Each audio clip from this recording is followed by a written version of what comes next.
Hi everybody, my name is Ms.Jas. That's what everybody knows me here. I'm the director and owner of Epic Dance School, located in Jamaica, New York. And welcome to some behind the scenes info, starting with me. So was there ever a time where I made a decision about something and I thought it might not work out and then it ended up being the best thing? The development of Epic Dance. Actually, in order for me to start the school, I had to leave a school that I pretty much grew up in. And at that time, I just felt like their dynamics and how they started to run things, it didn't fulfill me in the same way it did when I grew up there. So when I was a kid there, it was one thing, but as I grew up to be an adult and a teacher, the dynamics of it changed. So I had an opportunity to start Epic Dance, and I'm not gonna lie to you, that meant I had to leave people that I knew for more than half my life, you know, that watched me grow up and actually helped me to be the dancer / teacher that I had become. And at first, I'm not gonna lie to you, it was hard because when they found out that I was gonna be starting my own school, they all turned their backs on me. So I went from being like one of the most popular teachers there, pretty much like family there, to like everybody was like, oh, you want to start this school because you want to be better than us. No, I actually wanted to start the school because I wanted to do something better for myself and kids around me, you know. So at first, just losing all those people, it kind of felt like a death. And it took a little while to kind of get over because they were so influential in my life, and I never wanted to leave them alone. I just wanted to do my own thing. But because they weren't there for me during that time or didn't even throw any type of support in any type of way, it definitely had me scared. I had to start my own school. I actually didn't even feel comfortable starting Epic until maybe like my third year, when I realized, okay, people keep coming back, we keep having really great shows. I had a lot of anxiety because of how I transitioned from not having my own to my own. But every single week, from the first year on, the work that we started getting done, the progress the students were making, it definitely like was the thing that made me feel like this was the best decision of my entire life. I would not change anything, from how the upset, the loss of all those people, to all the anxiety, to now, I would keep everything the same. All right, so a lot of people always ask me, how did I get into dance? There's several ways that kind of happen.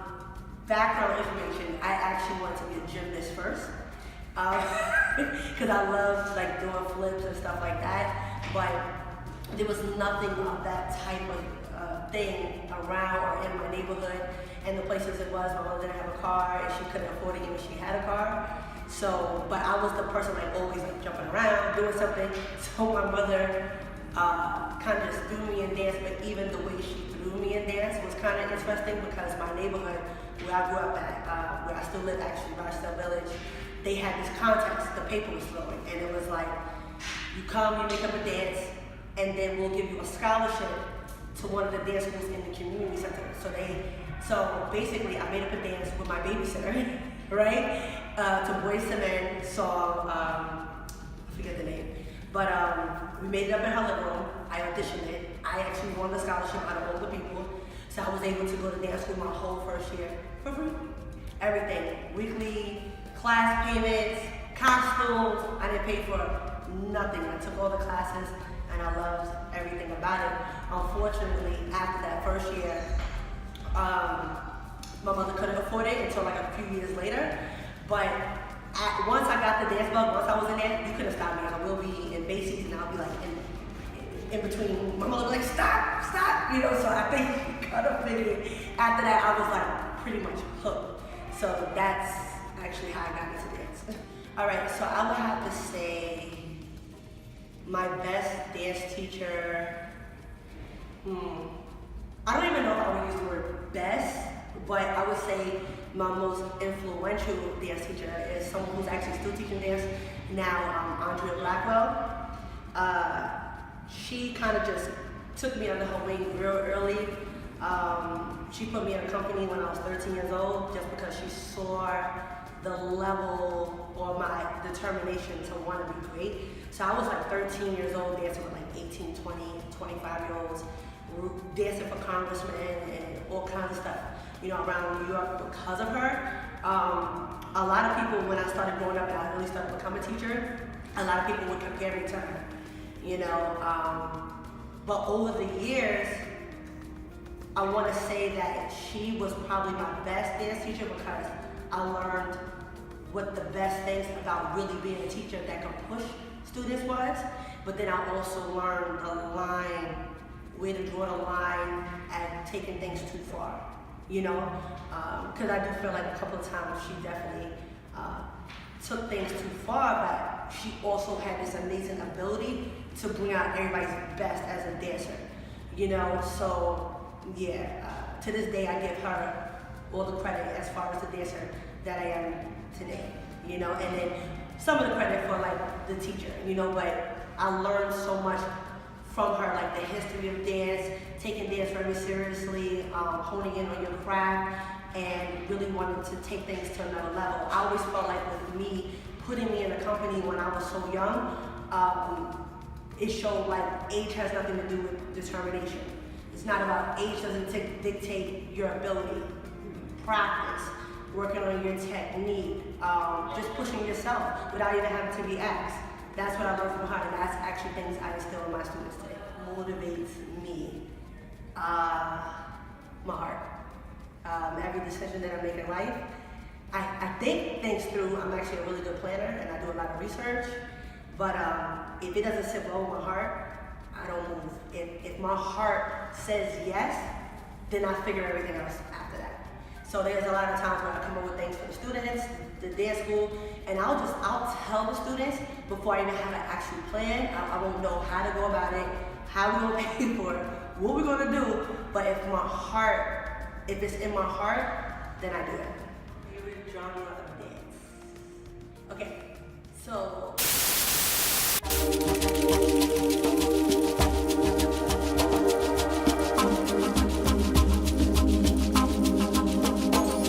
Okay, so I guess we're back.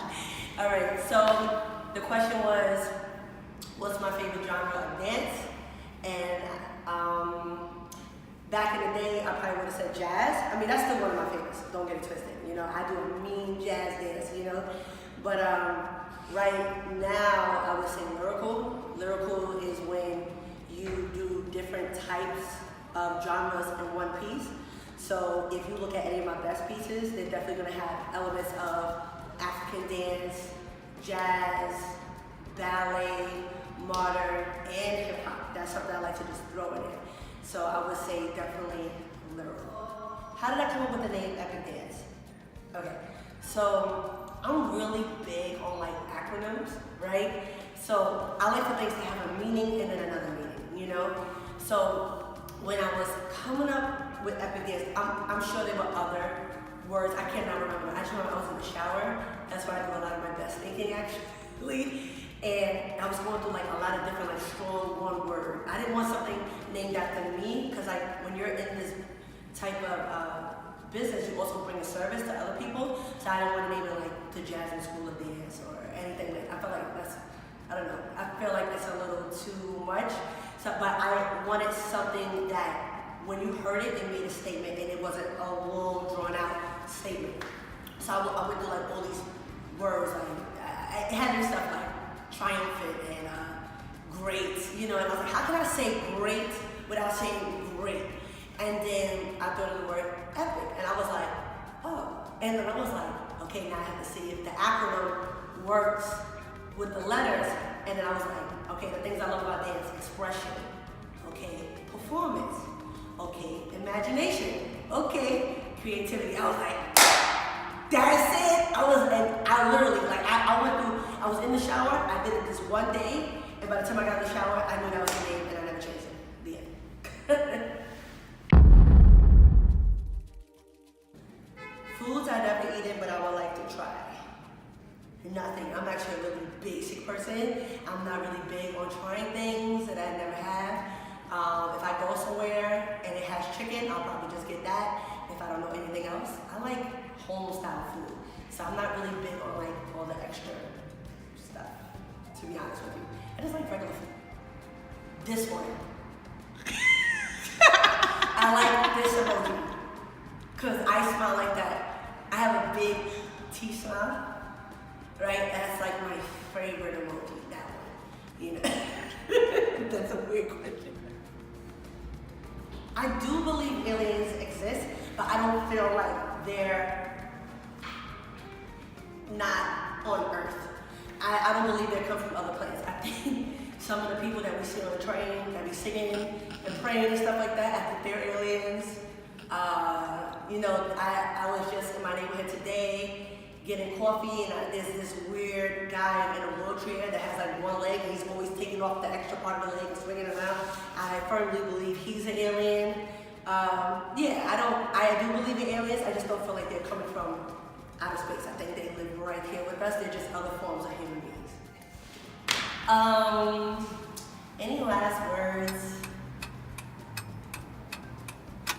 Yes, and if there are any of my students watching this, since we have your attention and hopefully you subscribe, I always want you to remember to trust the process.